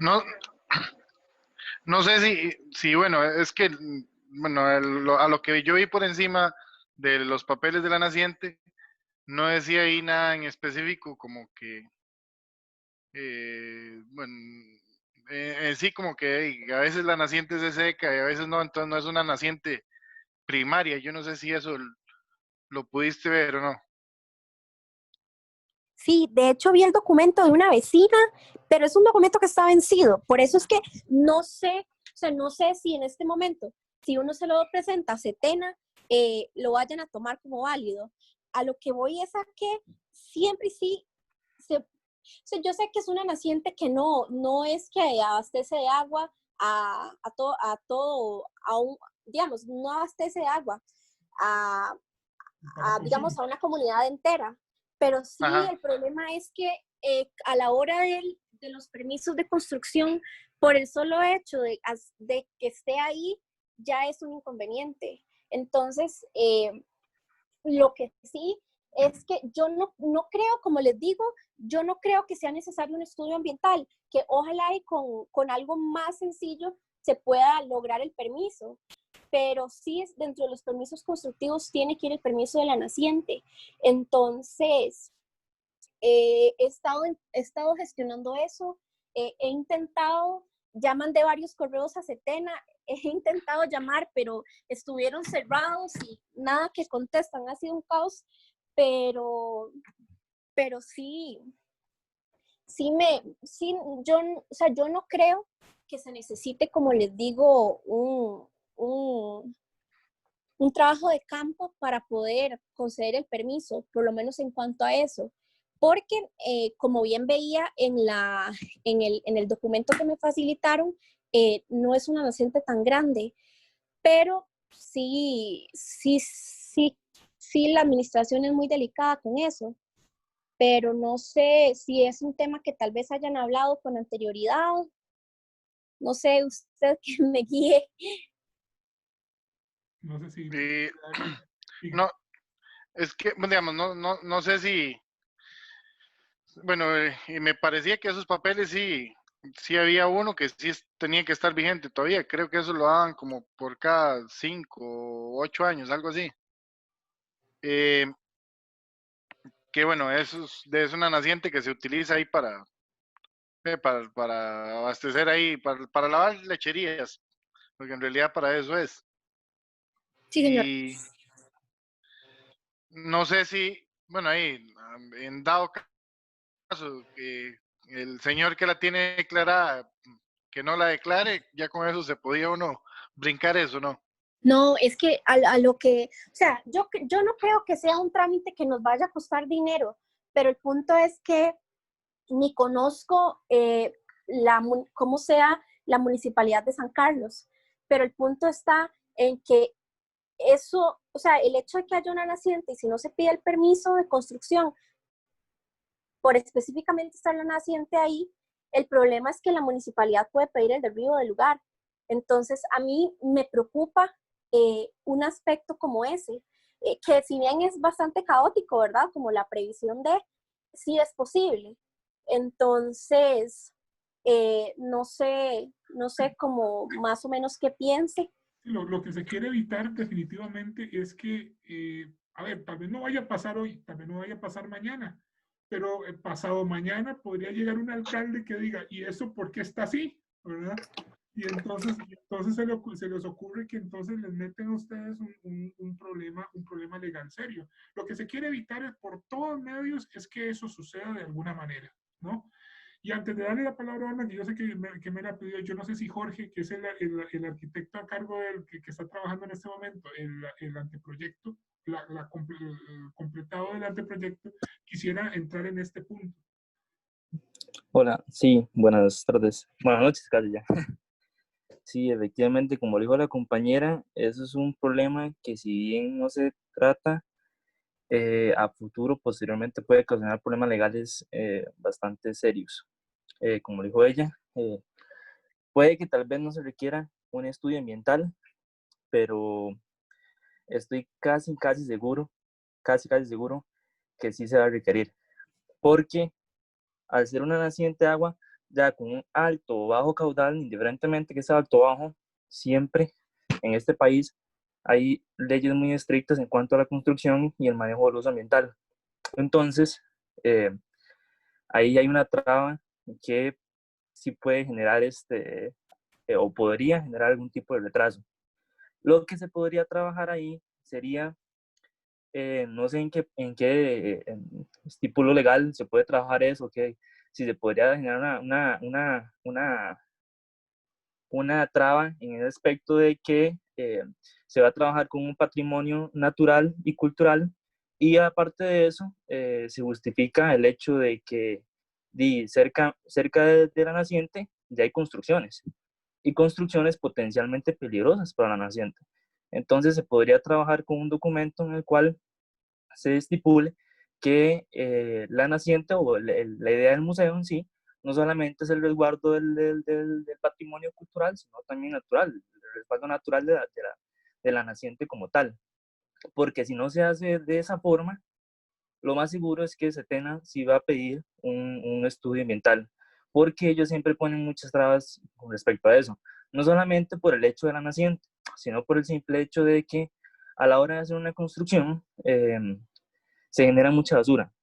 Entonces, el estudio ambiental lo que le va a dictaminar es la cantidad de vegetación que hay, también si se va a construir, dónde se va a colocar la basura, si se va a deforestar, qué tipo de, cuál árbol o qué tipo de árbol se puede deforestar, qué no se puede deforestar, qué área se puede tocar, qué área no se puede tocar. Entonces, ese tipo de cosillas, lo más probable es que sí la vayan a pedir, pero la idea es que no se llegue a eso porque no sabría las implicaciones tanto monetarias, económicas y también el retraso de tiempos que se puedan tardar. Entonces, lo ideal sí sería en este caso informarse un poquito más al respecto de eso y tratar de comunicarse con Setena para ver qué se puede proceder con respecto a eso. Igual, de la manera legal, como mencioné anteriormente, ver de qué forma se puede generar una traba ahí o un quiebre en ese reglamento que tiene Setena con respecto a lo que ya está construido y con respecto a lo que se quiere generar en el espacio, ¿verdad? Sí, por supuesto. Sí, por ahí de repente el plan, digamos, arquitectónico es muy importante que conlleve medidas para proteger justamente ese ambiente. Eso es que es Por parte supuesto. de que Jorge está trabajando, ¿verdad? Y por ahí de repente lo que sí sé es que creo que no es Setena que manda un inspector, uno contrata biólogos para hacer eso. Yo tengo varios contactos de biólogos que pueden hacer el trabajo. El tema es que necesitamos estar bien claros en cuanto a los elementos legales, que es lo que Ana Belén está investigando, ¿verdad? Porque yo puedo ponerte en contacto también, Ana Belén, con algunos de biólogos que trabajan esto para que hagas consultas específicas también. Profesor, estaría súper bien, porque de hecho el punto con Setena, y por lo que le digo que quiero poder tener comunicación con ellos antes de, es, ok, yo tenía toda la intención de ir desde hace un tiempo a Setena, pero bueno, yo le había comentado a usted que por razones de la pandemia yo no podía salir de la casa por unas cuantas semanas, entonces eso me dificultó como el poder desplazarme a Setena. Y el punto es que precisamente el estudio ambiental es uno de los posibles requisitos que pide Setena. Entonces, mi idea es el poder consultar cuál es el documento que ellos nos van a solicitar, porque hay tipos de permisos. Está el permiso C1, C2 y después está el estudio ambiental. Entonces, ¿qué es lo que pasa? Que para el C1 y para el C2 no se necesita estudio ambiental, sino se basa en declaraciones juradas y en la recaudación de ciertos documentos. Y con eso Setena llega y toma una decisión acerca del planteamiento. Sin embargo, si dicen que el proyecto sí necesita un estudio ambiental, ya estamos hablando de que se requiere un componente económico extra, porque es pagarle a un profesional para que vaya y haga un estudio, para que haga una declaración y diga que no se está dañando la naciente, y además la recaudación de los documentos que les decía. Entonces, para mí, desde mi punto de vista, podría estar bien y prudente preguntarles a ellos, de acuerdo a la información que se tiene, cuál es el tipo de permiso que ellos estarían solicitando, porque pudiese ser que precisamente porque la naciente no es tan grande, etcétera, y no abastece tanto, se pueda solicitar siempre se va a necesitar un permiso, pero puede que se necesita un permiso de menor categoría que el que necesita o que requiere un estudio ambiental. Entonces, por ahí va más o menos mi idea, pero no sé. Olman, vos querías comentar, ¿verdad? Sí, no, me parece muy bien los aportes de Jorge y de Anabel. ¿Cómo es? Anabel. Ok, Anabelén, gracias. Me parece importante. Sin embargo, sí me salió una preocupación, así una venita me salió aquí de repente. Según el finado arqueólogo don Carlos Aguilar, padre de la arqueología nacional, naciente que hay, sitio arqueológico que hay. Yo nunca he visto material, tampoco es que me he dedicado a buscarlo. Generalmente cuando yo he ido está muy montado. Giga, Félix, ¿ustedes han visto algo que dé sospechas de que por ahí exista algo, un asentamiento, un entierro o algo así? Dígame que no. Porque sería torta en un proceso de remoción del suelo para prepararlo para la construcción, encontrar un sitio, porque eso extendería plazos, ampliaría trabajos, demandaría recursos y habría que hacer ahí dentro de la factibilidad del uso del espacio, habría que hacer algún estudio previo a si han visto algo. Ahí yo pues podría ayudar, ¿verdad? Como arqueólogo podría en algún momento ver qué puedo hacer. Pero sí ahora que está Ana Belén hablando al respecto, ya la venita me salió y digo, ¡ay, qué torta! Porque sí, algo que decía don Carlos Aguilar, este señor decía, naciente que había, sitio arqueológico que había. Esperemos que sea la excepción. Sí, digamos, ahí en realidad, bueno, la dueña anterior, ella en todo el sector derecho, ahí se le ha pasado tractor y todo, y nunca se encontró absolutamente nada. Ok, eso me tranquiliza, sí, porque yo nunca he visto ni un fragmento, ni un tiesto. Pero es que lo que yo veo a nivel de terreno es, bueno, primero toda la explanada que tienen ahí con piedrilla, y después el resto que siempre ha estado con monte alto, ¿verdad? Entonces yo nunca he podido ni me he preocupado en realidad. Y ahora que están hablando del tema, me preocupó. Qué mal, ¿verdad? Mal momento, pero sí me gustaría en un momento, Giga, que tener una girita por allá y echarle un ojo de buen cubero para ver si acaso no nos pega un susto, algo que nos pueda generar un problema más a futuro. Espero que no. Sí, no, yo sí había escuchado eso, pero digamos que la mayoría de veces es donde se encontraban las nacientes más grandes. Pero eso, pienso yo que como siempre ha sido un chorrito. Como Venecia tiene agua para regalar a todo el mundo, yo creo que este caso no era como tan necesario ubicarse por ahí, pero mejor. No, los indios se habían ido para el bajo, para los huacas. Sí, a mejores lugares, esperemos. Juanca, ¿ibas a decir? Sí, no, que por lo menos como para agregar a eso, en aquel momento, bueno, para cuando hicimos las tomas para el video del 15 aniversario que se estuvo arando, ya más en el fondo, obviamente uno va viendo también esas cosas, y con la tierra que se levantó, no, o sea, no apareció absolutamente nada en donde se hizo eso. Cuando se hizo el puente, que también estuvo ahí muy en el borde del río y que se corrió tierra, yo me estuve fijando, tampoco apareció absolutamente nada. Obviamente son cosas como muy puntuales, ¿verdad? Un arqueólogo ya va a hacer una reflexión más apropiada. Y aquella vez cuando se hizo lo de las marcas para hacer el camino, el trillo aquel, sí, sí, de la ruta de las carretas, que se chapeó casi que al ras de la tierra, también nos estuvimos fijando, porque era mucho barro, ¿verdad? Entonces, igual cuando pasaron las primeras veces la carreta y los bueyes, iban dejándose como medio hueco, entonces uno iba fijándose. Nada parece indicar.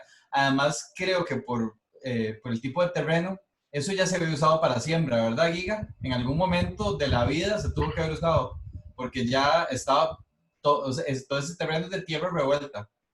No, pero de hecho, en eso no te confíes, porque el sitio arqueológico que yo excavé para mi tesis estaba a ras del suelo y fue sembrado toda la vida. O sea, ahí siempre rasgos habitacionales se mantuvieron, ¿verdad? Kenneth, para su proyecto de arquitectónico, no había hecho pruebas ahí. Juanca.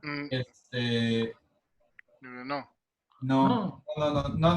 Creo que... A Kenneth lo que se le facilitó fueron las curvas de nivel y de ahí en adelante ya él diseñó nada más.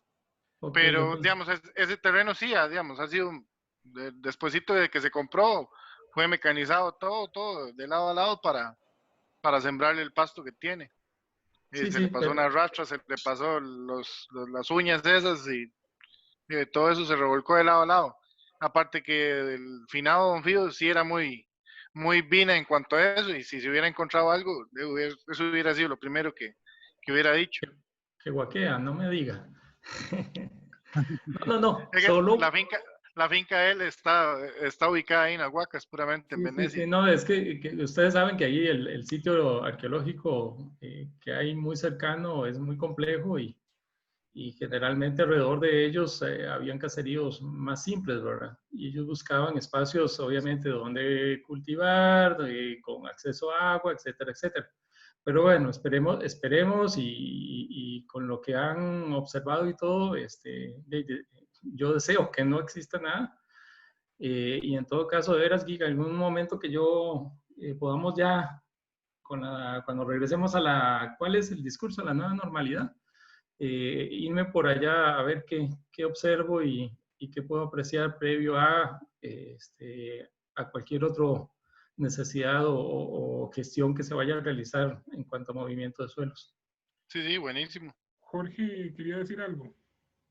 Sí, ahora que estaba hablando con respecto a lo de la tierra y lo del terreno, el movimiento y todo, ahí también a mí me sembró también una duda que en realidad no es tanto una duda, sino un requerimiento, un requisito que se va a necesitar en un futuro cercano. En este caso, no sé si ya lo habrán hecho, que es el estudio de suelos. Creo que si no lo han hecho, es indispensable que vayan pensando en plantear hacer uno, porque dependiendo también del estudio de suelos, se va a determinar qué tipo de construcción se puede hacer ahí y qué no se puede hacer ahí.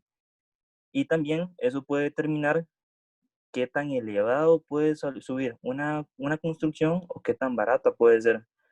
Porque dependiendo del tipo de suelo, esperemos y de verdad esperemos que el suelo que sea ahí no sea arcilloso. Si por el lado de la peor ocasión del mundo, ese tipo de suelo llegase a ser arcilloso, puede haber serios problemas en la construcción. No digo que no sea imposible construir ahí, mas sí considero que puede llegar a ser caro, porque ese tipo de suelo requiere un sistema constructivo en específico por el tipo de comportamiento de la masa del suelo. Y como este país, y lastimosamente, es altamente, tiene niveles altos de sismología, creo que sí es así, este, y pueden haber problemas a futuro. Por lo que sí sería como prudente generar, o no sé si ya el estudio, Giga, no sé si ya el estudio ya lo han realizado, porque si lo realizaron, bueno, me imagino que en ese entonces, cuando construyeron la casa del museo, no dudo mucho que hayan hecho un estudio o sí lo hicieron. El estudio de uso de suelo no se ha hecho. No se ha hecho. Sí, porque No. bueno, porque por lo general eso, en toda construcción eso casi siempre lo piden, más que todo el colegio, no es para el colegio, sino que es más que todo para un respaldo para el arquitecto y el ingeniero, y también un respaldo evidentemente para el que está construyendo, porque como les digo, no es lo mismo construir un edificio en pilotes o en placas corridas que construirlo en una losa, y no es lo mismo que sea un suelo piedroso a un suelo arcilloso. Y el comportamiento a nivel de sismos en esos terrenos varía demasiado. También, por ende, también varía el tipo de construcción y el nivel económico puede subir o bajar. O sea, el nivel constructivo puede subir o bajar económicamente mucho eso. Hay construcciones que solamente en cimentaciones puede abarcar más de la mitad del presupuesto de una obra en ciertas ocasiones. Hay otras veces en las que la cimentación no requiere un alto nivel de profundidad o no requiere tanta inversión y es una inversión, digamos que podría ser una inversión aceptable, pero dependiendo del tipo de suelo, sí, evidentemente habría que ver qué se podría trabajar y cómo se podría trabajar ahí. Félix está pidiendo la palabra. No, Félix, lo tenés apagado. Más bien apagaste el micrófono. Al revés. Ahora sí. Buenas noches. Ahí. Ahí estamos. Bueno, buenas noches para todos y todas las compañeras y compañeros, porque yo tengo una duda, porque ahí la construcción se va a hacer aguas abajo, la naciente está arriba. Lo que siempre he creído yo y lo que conozco en construcción, lo que no se puede hacer es aguas arriba, vamos a construir antes de la naciente, donde está la naciente. Y donde está la naciente hacia abajo es menos peligroso. Y ahí también el terreno eh, es, es apto para construir, a lo poco que conozco yo. Pero sin embargo, ya hay que hacer el estudio de suelo, primero que nada. Yo tengo un sobrino también que es arqueólogo y también él me dijo que él podía ayudarnos a nosotros en lo que ocupáramos ahí. Entonces, en cuanto a eso, si ocupáramos ahí un arqueólogo, él nos puede ayudar ahí también. Nada más de contactarlo y lo podríamos salvar con él porque él nos ayuda. Es que, sí, perfecto. Es que por lo general, digamos, en terrenos donde hay ríos cerca, una naciente cerca, los niveles freáticos de tierra son muy elevados. Al ser muy elevados, la condición de la masa de la tierra cambia. Entonces, y por lo general casi siempre en terrenos, en áreas cerca de ríos y nacientes, la tierra es un poquito arcillosa. Entonces, por lo general, siempre, evidentemente, y con más razón, se necesita hacer un estudio de suelos ahí, porque queremos evitar posteriormente de que hayan inconvenientes a nivel económico o que definitivamente, tal vez, y Dios quiera que no, definitivamente no se puede construir en ciertos puntos, en ciertas áreas del lugar. Lo que se hace con un estudio de suelos es que se contrata un topógrafo, el cual llega y dependiendo del área en que se va a construir, se realizan unas extracciones con una máquina especial en donde se recaban en ciertas áreas específicas, se hacen excavaciones, se hacen puntos, dependiendo de, por lo general, un estudio de suelo sencillo requiere de 2 extracciones.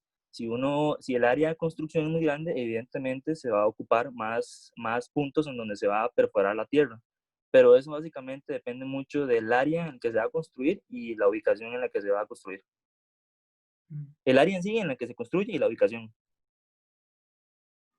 Ok. Sí, lo que necesitamos es ir determinando esta serie de elementos.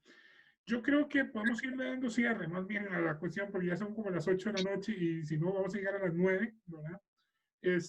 Con mucha facilidad, porque aquí todavía hacen falta equipos por hablar, ¿verdad? Es decir, pero por ejemplo, un tema que a mí me llama mucho la atención, muy importante y que está relacionado con esto y que facilitaría mucho el tema, es el tema de manejo, por ejemplo, de archivos y de documentación. Esos son María José y Alejandro. Ahora, no los voy a poner a hablar ahorita porque ya son las 8.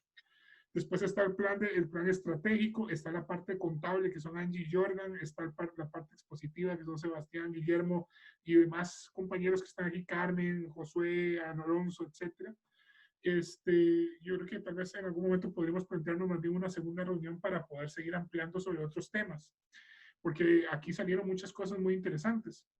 Pero bueno, por ahora creo que podríamos ir dándole cierre a la actividad para no abusar del tiempo. Y más bien agradecerle primero a Olman, a Juan Carlos y a Ronald por estar presentes acá, por ayudarnos en comentando y ayudándonos en diferentes aspectos, a Félix, a Giga y a Carmela, que estuvieron presentes escuchando y participando dentro de la exposición, y a todos los compañeros y compañeras del TCU, ¿verdad? Que estuvieron presentes y estuvieron dispuestos a estar durante estas 2 horas. Por desgracia no pudimos hablar todos, ¿verdad? Pero yo creo que las ideas que se compartieron son útiles para todos aquí presentes, ¿verdad? Y podríamos organizar una segunda charla para basarnos ya en los compañeros que no pudieron participar en la discusión, ¿verdad? Que quizás tienen otros temas diferentes. Pero bueno, por ahora entonces, buenas noches, que pasen muy bien y cuídense mucho, ¿verdad? A seguir las normas de salud, ¿verdad? Que pasen muy buena noche. Buenas noches, gracias. Buenas noches, gracias a Buenas todos. noches, gracias. Buenas noches. Buenas noches, profe. Hasta luego. Buenas noches, chao.